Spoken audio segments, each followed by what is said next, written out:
I just wanted to ask you a question about walkie etiquette. How do you use a walkie-talkie? What's the etiquette on set? What is the terminology that people use for people that may have never used a walkie? Usually each department is on a different channel, and that channel actually corresponds to whatever the IATSE number is. So cameras, local 600, so we're on channel 6. I think lighting is on 7 because there's 7 something something. And production is on channel 1. Channel 2 is open. That's where people tell secrets. Oh, I want to be on that channel. I try not to pop over there. I'm too nosy. Generally, what you're on walkie to do is say something that you're too far away to say that you could say very quickly. You're not describing a problem with the camera over the channel because someone else might need to talk very quickly and they're waiting on you to finish talking about, well, I don't know what this cable is and I feel like it's kind of plugged in. No. No.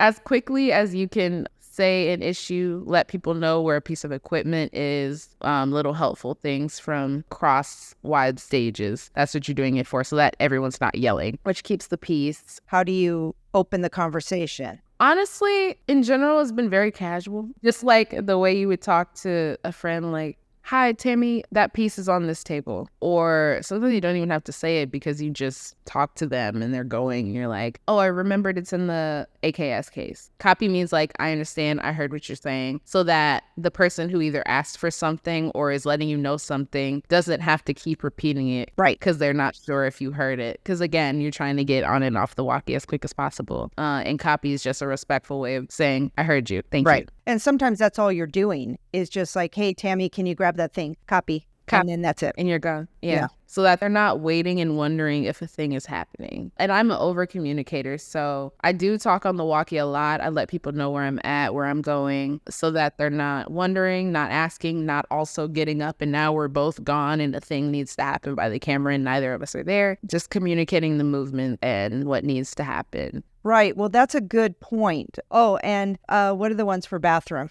10-1 is number 1. Yeah. If you want to get like specific, you can keep counting up from 10-1, 10-2, 10 something, getting crazy. But generally 10-1 is like, I'm going to the bathroom. Sometimes I'll say stepping away so that they know if they're looking for me, I'm not there. And then back on set when I'm, back on set, ready to work. Sometimes that gets ignored. So if you're stepping away, still try to like keep your earpiece in. But I just feel like the less people are waiting, the less people are looking for you, the more efficient a set is. So just communicating where you are. And the worst is trying to find somebody and nobody knows where they are. So you don't want to be that person. I sometimes also say standing by. So if I'm looking at a monitor and I see, oh, I was doing so many other things that this battery is about to die, but the take is happening. So I'm not going to change it now. I'll just very quietly be like standing by with the battery so that they know, hey, as soon as this ends, I have a battery. I'm aware, on top of it, and you don't have to worry. Yeah. And then also that lets them know, oh, I wasn't looking at the battery. So yeah, maybe we need to cut.